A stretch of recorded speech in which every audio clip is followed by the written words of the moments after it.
అంటే ఇన్స్ట్రుమెంటేషన్ ఏదైనా సరే మనం కొత్తగా కనుక్కోవాలనుకున్నప్పుడు క్లోరోఫిల్ అబ్జార్ప్షన్ కానివ్వండి, లేకపోతే దేని అబ్జార్ప్షన్ కనుక్కోవాలనుకున్నప్పుడు క్యాలిబ్రేషన్ ఆఫ్ ద ఇన్స్ట్రుమెంట్ అనేది ఇంపార్టెంట్.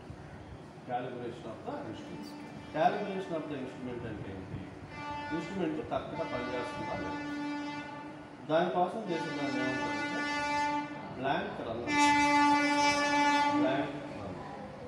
బ్లాంక్ రన్ అంటే ఏంటి?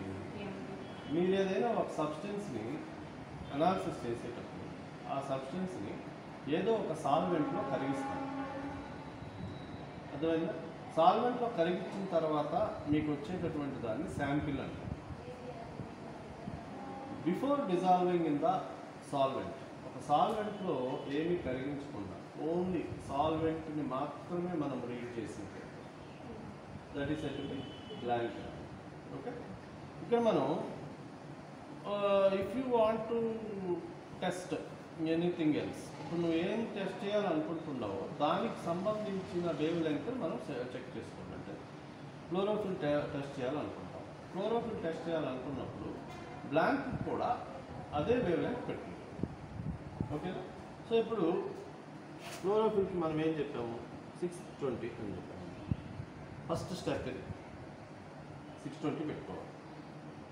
620 పెట్టుకున్న తర్వాత you have to set the instruments to 620, అంటే బై మీన్స్ ఆఫ్ ఫిల్టర్ని సెట్ చేసుకోవాలి, బై మీన్స్ ఆఫ్ అడ్జస్ట్మెంట్. ఓకేనా? అర్థమైంది? సో ఇప్పుడు ఇన్సిడెంటల్లీ ఇట్ ఈస్ ఫస్ట్ దీన్ని ఏం చేయాలంటే ఫిల్టర్ని అడ్జస్ట్ చేసుకునేటప్పుడు ఫిల్టర్ని యాక్టివేట్ చేసుకోవాలి. యాక్టివేట్ చేసుకోవడం అంటే ఏంటి? You should keep the filter at dark mode. At first dark మోడ్లో పెట్టుకోవాలి. తర్వాత మళ్ళీ వెంటనే నీ డిజైర్డ్ వేవ్ లెంగ్త్ పెట్టుకోవాలి. ఓకేనా? ఇప్పుడు ఫర్ ఎగ్జాంపుల్ మనం వాటర్లో క్లోరోఫిల్ని ఎక్స్ట్రాక్ట్ చేయాలనుకున్నాం. Then you have to take water into this. Okay, అక్కడ వాటర్ బాటిల్ తీసుకో. అంటే మనం ప్రస్తుతానికి ఏం చేస్తున్నాము? Just we're calibrating the instrument, not doing experiment. కాబట్టి బాటిల్ పైప్ ఉండే బాటిల్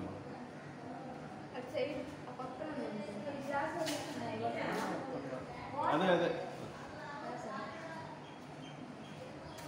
ఇప్పుడు మనం చేస్తుండేది ఏంటంటే హౌ టు స్టాండర్డైజ్ ఇన్స్ట్రుమెంట్ అనే, కాబట్టి మనం జస్ట్ ఏ వాటర్ అయినా తీసుకుంటాం. మామూలుగా అయితే డబుల్ డిష్ వాటర్ తీసుకోవాలి, క్యాన్లో ఉండే వాటర్ తీసుకోవాలి.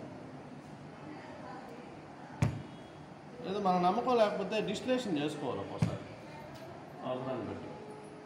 అసలు కెమిస్ట్రీలో మీరు ఏ రియాక్షన్ జరిపినా కూడా ఒక మంచి రియాక్షన్, సిగ్నిఫికెంట్ రియాక్షన్ జరిపేటప్పుడు ఆ సొల్యూషన్ మీరు అక్కడ యూజ్ చేసేటటువంటి మేజర్ కెమికల్స్ని డిస్టిలేషన్ చేసుకొని వాడుకోవాలి. యూజువల్గా జరిగేది అది ప్రాసెస్, కానీ చాలా దగ్గర అది జరగదు. ఇప్పుడు దీన్ని పెట్టుకోవాలి. ఎప్పుడు కూడా కువెట్ పెట్టేటప్పుడు శాంపిల్ కువెట్ పెట్టేటప్పుడు ట్రాన్స్పరెంట్ పార్ట్ అనేది లైట్కి యాక్సెస్ ఉండేలాగా పెట్టుకోవాలి. రఫ్ పార్ట్ ఉంటుంది, ట్రాన్స్పరెంట్ పార్ట్ ఉంటుంది. Is it clear? So transparent part మోనోక్రోమాటర్కి ఎక్స్పోజ్ అయ్యేటట్టు పెట్టుకోవాలి. ఓకేనా? పెట్టుకున్న తర్వాత ఇవన్నీ ఒకసారి చెక్ చేసుకొని 620కి పెట్టావు. దీన్ని డార్క్లోకి ఇందాక ఏం చేసావు? డార్క్లోకి పంపించి మళ్ళీ సెట్ చేసావు. ఓకేనా?